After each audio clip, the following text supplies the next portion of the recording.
You ever seen a family tear itself apart for money? I'm not talking about a little sibling rivalry or some light bickering over who gets the old man's watch, no. I mean the kind of drama that makes you question what's left when all the love's been spent and all that's left on the table is greed. That's what happened in the Williams family. And let me tell you, even now, looking back, I still can't believe how fast people can change when they smell an inheritance in the air. So, let me back up our SEC old man Williams. Everyone called him Chief, out of respect, built his empire from scratch. We're talking mansions, hotels, a big company with his name on the side of the building, the whole 9 yards. But after 80 hard years, he's sitting alone in his room one night, staring at a family photo, asking himself a question I think a lot of folks avoid. Who really loves me? And who's just waiting for me to kick the bucket? Now, Chief Williams wasn't dumb. He called his lawyer Mr. John and his personal doctor Dr. Maxwell and laid it all out. Let's pretend I'm dying, he said. I want to see who in my family actually gives a damn about me. The lawyer nodded. Already scheming suggested they hide some of the money just in case. The doctor said he'd play along, break the news to the family about a fake cancer diagnosis, 6 months left and all. The plan was on. Next morning, the mansion felt like it had dropped a few degrees. William stopped coming downstairs, stopped eating right, started coughing, and looking weak, really selling it.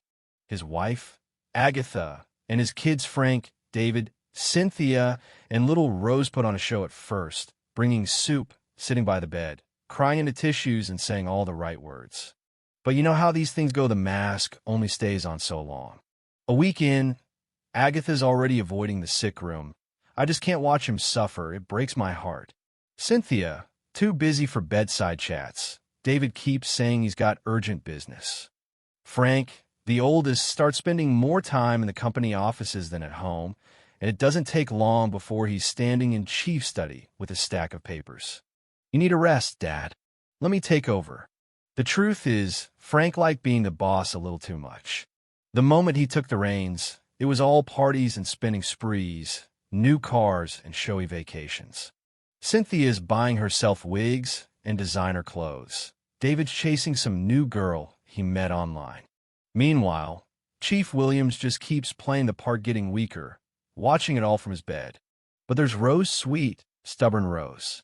She was the only one who never left his side, feeding him, cleaning his room, singing soft songs at night, crying when she thought he was asleep. One night, she begged her mom, "Let's take Daddy abroad. Maybe he still has a chance." But Agatha waved her off. Too expensive, too risky. That hurt Rose more than any of them knew. Downstairs, Frank was bragging to his buddies about how everything would be as soon. Upstairs, Williams whispered to himself, "Is this really how it ends?" My own family counting the days. He wept for the life he'd built, for the love he wasn't getting back. Then came the first twist. Frank fired the loyal old staff at the company, replaced them with friends who didn't know the first thing about running a business. David tried to stop him, stormed into a board meeting, shouting, "Dad's not even dead, and you're acting like you own the place." The brothers fought, fists flying, security dragging them apart. Rose, heartbroken, begged them to remember what their father had sacrificed. "If anything happens to him, God won't forgive us," she sobbed. Meanwhile, Cynthia and Agatha started fighting over selling a plot of land right there in the living room. "Let him die first, then we'll sell it," Agatha said, not knowing her husband could hear every word. Every day, the company slid closer to disaster.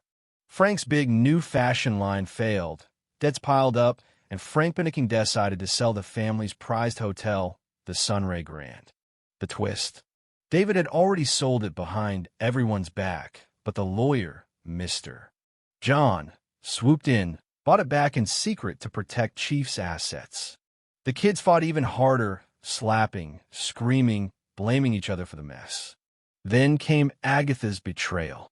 Lonely and feeling sorry for herself, she started seeing a young gym instructor named Ben first in secret, then bold as brass, brought him right into the mansion as her personal driver. The whole house buzzed with gossip, but no one dared say a word until one night, Rose caught her mother and Ben in a compromising situation. She screamed, "You abandoned Daddy for this?" While he's upstairs dying. Agatha, defensive, threw blame back. "I'm lonely. Your father's useless to me." That was the last straw. Rose packed a bag and whisked Chief Williams back to the village where he'd grown up. The whole community came out to care for him, old friends, cousins, even the village herbalist. That's where the old man finally confessed to Rosa had never been sick. It was all a test, and only she had passed. The herbalist just nodded. "You're wise, Chief, but you're not alone. Rose is your true family now." Back in the city, the family was in shambles. The company on its last legs, Frank and David blaming each other. Agatha alone and bitter, Cynthia lost. But then out of nowhere the old man came home, walking strong, not a cough to be heard. The family stared like they'd seen a ghost. "You're alive," Cynthia gasped. That night, Williams gathered everyone and told the whole truth, how he'd faked his illness, how he'd watched them sell, betray, fight, and scheme. "Only one person stood by me," he said, taking Rose's hand. "Only one child loved me for me, not for what I could give." The verdict was final. Frank and David, stripped of any inheritance, banned from the company. Cynthia told she'd earned nothing until she proved she'd changed. Agatha, given 24 hours to leave. Everything left, every house, every business, every penny went to Rose. She became CEO, welcomed back the loyal workers, and the company thrived under her gentle hand. A year later, the family had scattered. Frank and David working odd jobs, Cynthia trying to make amends, Agatha gone without a trace. But Rose, she stood tall, beloved by her father and everyone who worked for her. Chief Williams, old and tired, finally found peace because when push came to shove, one heart of gold was worth more than all the riches he'd ever earned. So, I gotta ask, what would you have done in that house?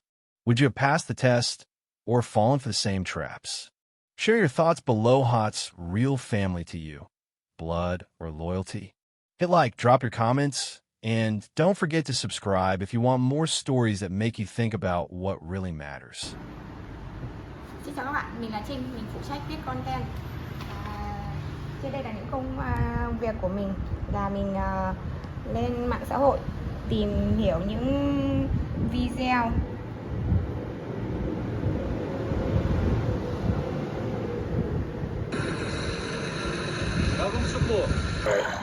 Thank you, man. Hey, if you guys have any trouble, let somebody know, please. After the tree to hold on to. Yeah. Yeah, they're the fence.